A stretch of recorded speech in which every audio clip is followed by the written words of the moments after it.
Greens and Solutions, Kendra Yardneck here with a stack of books. We've made it to day 6. This is not 6 fingers. This is 6 fingers. We've made it to day 6 of Indie Econ, and this means we are on fantasy, which is my genre, because the genre where we get to explore all the fun realms and experiment with all the fun rules and just like have fun. So we're actually starting with 2 books of kingdom fiction, which is a fantasy subgenre that we will be talking about somewhere in today. So it's awesome. Basically, it means there's no magic in it and nothing that. Basically, a story that would be historical fiction if it took place in our world, but it doesn't take place in our world. Anyway, we have got Princess and the Slave by Annalise Blackney. Annalise is a pen name, but she's the sister of Amy Dashwood, which is also a pen name. And I bought both of these books together. So they're completely different stories. Only a Novel was fairly serious. This one is pure nonsense. It takes place in this kingdom where a princess has been assigned the sage, who's a 13-year-old boy who thinks he knows it all, and maybe he does.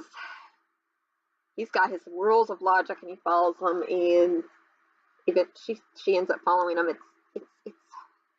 it's pure insanity. That book, it's pure insanity and pure fun. I do recommend it if you can go get your hands on it. Unfortunately, it's only available in paperback. And then we have Promises Prayer by Erica Matthews as well, which is the other end of kingdom fiction. This is the story of a princess. No, there's no princesses in this book. Well, not in a literal sense.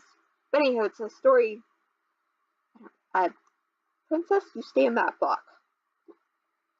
This is a story of a boy who thinks he's going to go save the kingdom one way, and he thinks he's happening in God's will, but he learns that you got to pray about it.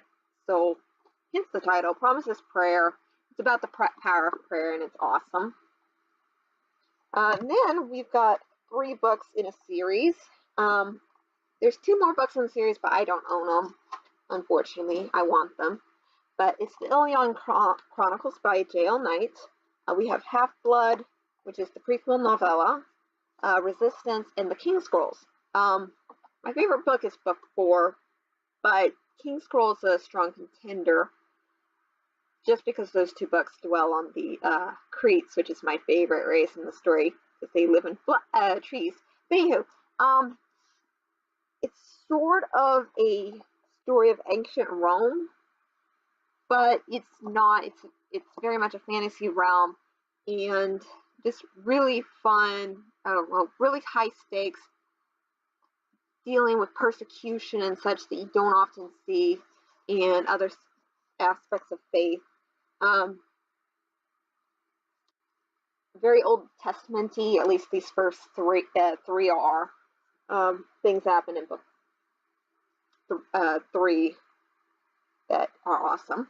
Then we have Return of Twisted Dreams, which is, again, I'm not telling you if it's science fiction or fantasy, but I'm talking about the fantasy side of it today, which is pretty cool. Pretty typical of a kingdom, fairies, except not fairies, wingans and Catelans, and really awesome, and highly recommend. Go get that. Now we come to my books. We'll talk about my books for a minute. This is the old cover of the Anne Coulin. I couldn't find the new cover, which is absolutely gorgeous. But we have to look at this one, this monstrosity. I mean, this part of it isn't bad. I'll just cover off the part that I don't like. This part of it isn't bad, but anyway, this is a story about a girl who loses her imagination and then finds out that she has a magical bracelet that can bring it to life, and she goes in and brings it back, fights a Polystochedron, which I've had people ask me, where'd that name come from? Where did it's funny.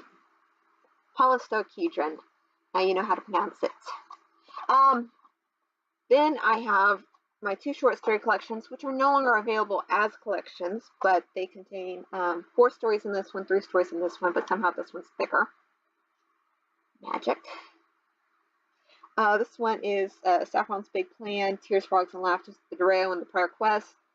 2 fairy tale retellings, no, a fairy tale retelling, a fairy tale weirdness, and 2. Those could be fairy tales if you squint hard. And then this one is Woodcutter Quince, The Sun Jewel Contest, and Cinderetti, 2 fairy tale retellings, and a just a spin-off for the Ankulon. All really fun stories. Then I have the second 2 books of my Booktania Quest, and yeah, I've misplaced Sotsa Quest, but this one's my attempt to mash all the fairy tales into one sprawling adventure. It's gonna cover some time. Like, I was just plotting around with the grandson of the characters who get married in this book. So yeah, that's an adventure. And then the last of my books, the Rizcon Legends, which I featured on Romance. These are portal fantasy. They are books where I just take teens and thrust them into another world and make them fight dragons and complain about it. So yeah. Then we have another series, which I only have 1 book of, but I won this one in a giveaway. It was awesome, and I need the rest of the books, because this is my least favorite book of the series. I mean, it's still a great book, but my preference is to book 3. So far, I haven't read book 4 yet. My preference is to book 3 because Kamari and Aran are just like my ship forever. I don't know if I'm pronouncing their names right. And this is a prequel that just about Brant, and I'm like, I mean, Brant's cool, but give me more Yol and Kamari and things. Anyways, great series. Probably the highest fantasy, one of the highest fantasies here. Wizard dresses, betrayals, kingdoms, awesomeness, castles. Just look at this artwork. Just look at this artwork. All of these books are works of art. I need the whole series just so I can just stare at these and go. But anywho, great book. Highly recommend if you're into fantasy. If you don't like magic, don't touch these books. Then we have The Beast of Tales End, which I literally bought on Sunday and got in to the mail Wednesday. So I don't know why I bought it, other than it's a good book. I just woke up Sunday morning. I had to go to work, and I'm like, I want to buy a book. So I went to Amazon while I was waiting. I was on the computer waiting to go to work because my dad they didn't need me quite yet. I was working with my dad that morning. Don't normally do, but I was.